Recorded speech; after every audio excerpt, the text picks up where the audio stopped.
আসসালামু আলাইকুম রহমতুল্লাহি ওয়া বারাকাতুহু। তো মজার জিনিস দেখানোর জন্য আসলাম ক্যামেরাতে। সেটা হচ্ছে ঢাকা শহরে আমরা অনেকেই থাকি, তবে রুমে শুয়ে আকাশের চাঁদ দেখার সৌভাগ্যটা আসলে সবার হয় না।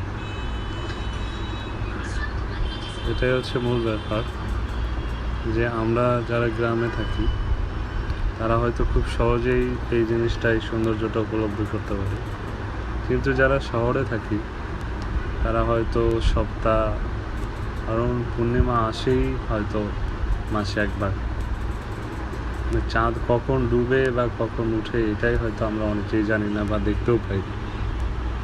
আর সেটা যদি রুমে শুয়ে শুয়ে দেখা যায়, তো সেই সৌভাগ্যটা আসলেও অনেক জটিল একটা ব্যাপার। সুন্দর একটা জিনিস, সুন্দর একটা মুহূর্ত। ওকে, সৌন্দর্য উপভোগ করার জিনিস। ঠিক আছে, আল্লাহ হাফেজ।